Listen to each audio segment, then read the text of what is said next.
Buen día. Para nuestro curso, hoy vamos a ver la introducción a la electrónica. ¿En qué consiste esto? Hay que comprender algunos conceptos básicos. Por ejemplo, la corriente eléctrica, que me dice que es un flujo de carga eléctrica que recorre un material.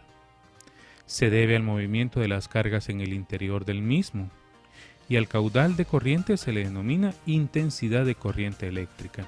Cuando estamos hablando de esto, nos podemos imaginar como una batería, en el cual por un conducto pasa un tipo de corriente y por otro conducto también otro tipo de corriente. También observamos que hay tipos de esta. Puede ser continua o alterna. Vamos a ver en qué consiste cada una de ellas. La corriente continua. ¿Por qué se llama así? Porque continuamente van a estarse moviendo cargas eléctricas por un material. En este caso, observamos corrientes positivas y corrientes negativas, formando un circuito. También está la corriente alterna, que en esta es un poco diferente de la anterior, porque en esta van dos tipos de cargas. Pueden ir cargas negativas y positivas simultáneamente en un mismo cable. A diferencia de la anterior, necesita dos cables para transportar cada tipo de carga. En esta, observamos que solo en un mismo cable pueden ir corrientes negativas y positivas a la vez. Por eso se llama corriente alterna. Cuando estamos hablando de la energía eléctrica, también tenemos que hablar de la polaridad, la cual permite distinguir cada uno de los terminales de una pila, batería u otras máquinas eléctricas de corriente continua. Cada uno de estos terminales llamados polos puede ser positivo o negativo. Como un ejemplo, podemos verla con las baterías, que hay polos positivos y negativos. Normalmente los polos positivos se distinguen porque están marcados por rojo y los negativos están marcados por negro, como podemos observar acá. Positivo, negativo. Hay diagramas también que me indican la forma como corre esa energía. Positivo y el negativo no puede pasar. Ese es el caso de los diodos. También podemos observar en algunas tiras. Por ejemplo, observamos que está el negativo y el positivo, ¿verdad? Y aquí me dice la carga de 12 voltios. ¿Cuál es la polaridad de los componentes? Si yo les digo una faja IDE, ¿cuál de todos estos cables será el positivo? Pues el que tiene la línea roja. Normalmente se identifica así. Y de este adaptador Molex, pues este es positivo, negativo, negativo, y en algunos casos el voltaje se representa con otro color, pero también es positivo. Positivo, negativo, positivo, negativo, positivo y negativo. Todos los aparatos, todos los componentes pueden tener una polaridad. Pero también es necesario comprender tres conceptos que se llama voltaje, resistencia y amperaje. Estos tres conceptos los vemos así. El voltaje, no voy a profundizar a más. Es una fuerza electromotriz o una fuerza por la cual se mueven los electrones. Es decir, que en una batería el voltaje va a ser bajo. En un cable eléctrico el voltaje puede ser más alto. Es decir, esa fuerza electromotriz puede ser más bajo o más alto según el caso.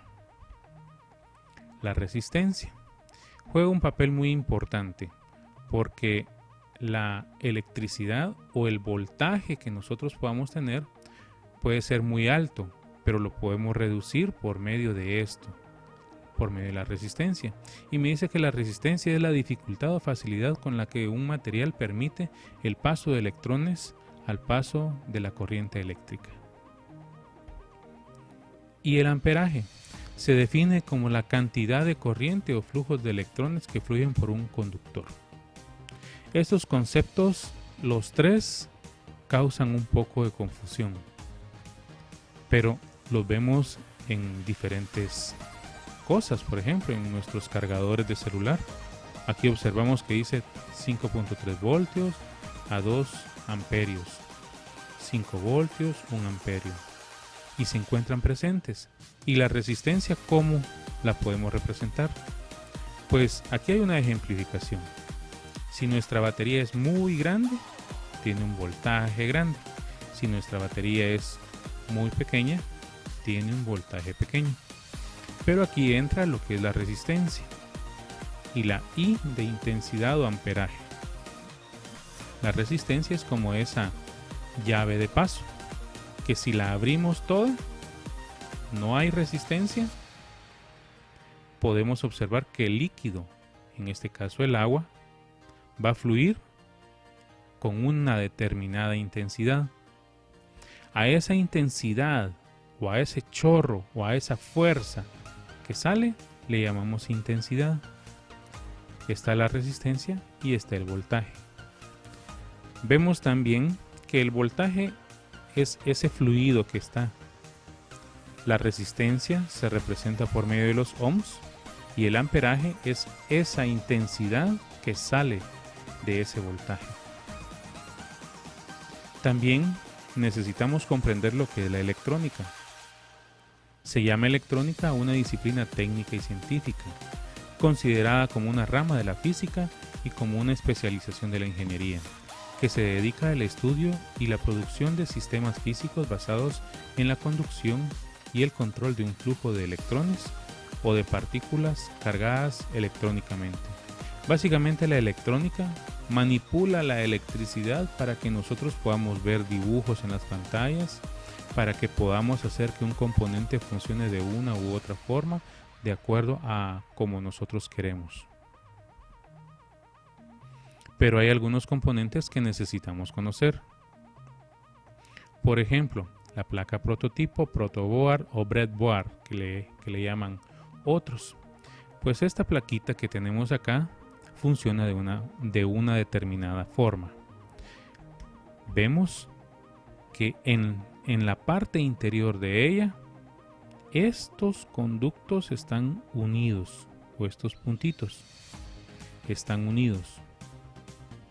Y acá estos puntitos están unidos. Es decir, que si yo hago una conexión de aquí y acá, tendría una continuidad de corriente. Pero si hago una conexión aquí y acá, pues no hay continuidad. Si hago una conexión aquí y acá, hay una continuidad. Pero si hago una conexión aquí y acá, son puntos completamente diferentes. Para entenderlo un poco mejor, si yo partiera una placa prototipo, veríamos esto, ¿verdad? Que habrían puentes en los cuales, en cada agujerito, para hacer las diferentes conexiones. Otro componente es el LED, que es un diodo emisor de luz. Básicamente tiene esta forma, pero tiene un positivo y un negativo. ¿Cómo se distingue el positivo en un diodo LED? Porque la pata positiva es más grande y la pata negativa es más corta. Y si los dos están cortados a la misma altura, ¿cómo identificamos el negativo y el positivo? Porque el negativo siempre tiene la forma como de una banderita o un triángulo. Y el positivo tiene la forma como de un unito o un palito. Así es como los distinguimos. Las resistencias ustedes las pueden encontrar en diferentes aparatos, por ejemplo las secadoras, las planchas. Imagínese usted conectar un cable positivo y un cable negativo sin que haga cortocircuito. Maneja la energía y la convierte en calor. Ese es el trabajo de la resistencia. Hay diferentes tipos de resistencia. Podemos observar que hay diferentes colores que representan diferentes capacidades, pero nosotros no vamos a entrar en mucho detalle. Solo hay que comprender que estas resistencias me ayudan a convertir mi voltaje a una cantidad que un componente la pueda tolerar. También los micropulsadores o los pulsadores, que son interruptores. Estos pueden funcionar así. Cuando yo presiono este contacto, baja y hace la unión de dos puntos, por el cual pasaría la energía eléctrica. Otros, cuando yo presiono, quitan ese contacto, ¿verdad? Pero nosotros vamos a trabajar con esta forma. El potenciómetro. Esta es una resistencia, pero es una resistencia variable. Hay diferentes presentaciones, pero su estructura básica me dice que yo puedo conectar un positivo, un negativo, y este va a sacar determinada cantidad de voltaje de acuerdo a la configuración donde yo tenga la perilla ubicada. También es necesario conocer que vamos a trabajar con placas Arduino. Esta placa se llama Uno. ¿Por qué? Ese fue su primer modelo. También tenemos la placa Mega. Este se llama así porque es una expansión del anterior. También tenemos Arduinos más pequeños como el Nano, que también tiene la misma configuración. Lo mismo que hacía el 1, este es capaz de hacerlo. Al comparar, el Arduino Mega es un Arduino 1 expandido. ¿Cómo así? Si yo veo mi Arduino Mega y lo quiero comparar con un Arduino 1, puedo observar que el Arduino 1 encaja muy bien en el Arduino Mega. Lo único que el Mega tiene un poco más, tiene más espacios, más pines, más puntos de conexión. Si nos damos cuenta, tiene la misma estructura inicial del Arduino 1. El Arduino tiene diferentes partes. Por ejemplo, tiene su conector de USB. Si yo le quiero conectar alguna fuente externa de energía, le puedo conectar por este medio. También tenemos los negativos que ustedes pueden observar. Aquí está representado como GND. Aquí hay otro negativo. También tenemos la sección de 5 voltios. Esta plaquita puede devolver 5 voltios para nuestros proyectos o puede devolver 3.3 voltios. Esta sección la podemos observar como de los pines analógicos. Esta sección encontramos los pines digitales. Se encuentra 7 y 8 porque entre los pines digitales hay algunos que pueden funcionar como analógicos, pero tienen una función que se llama PWM, que traducida es modulación por ancho de pulso. Ellos modulan su pulso para hacer creer a nuestra vista que hay menos voltaje.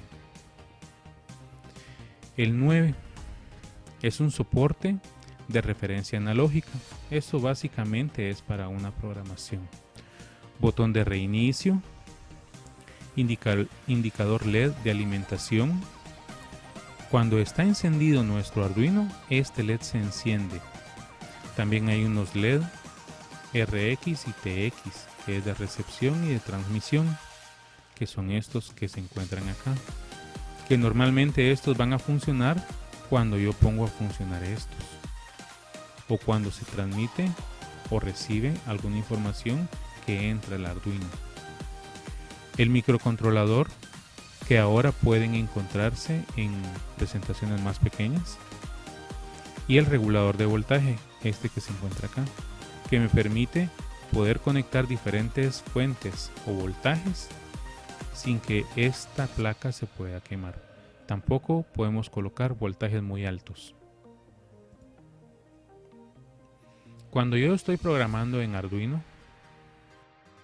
puedo identificar un IDE que me permite colocar un código. Y este programita me dice que tiene diferentes elementos. Un verificador para subir el programa Arduino, para colocar uno nuevo, para abrirlo, para guardar, el puerto de serie, el área del programa, la consola del compilador. Es decir, hay un software para su programación. Pero nosotros podemos observar que en ese software también hay una estructura de código que hay que seguir.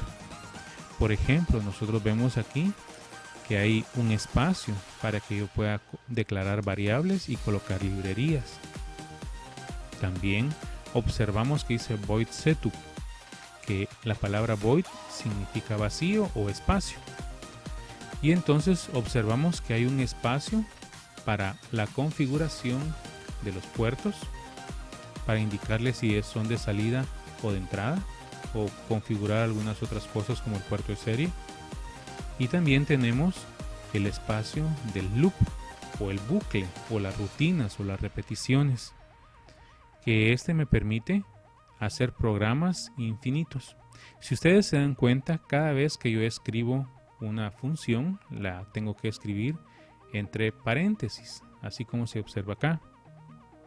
Y esta función inicia con un corchete y termina con un corchete también.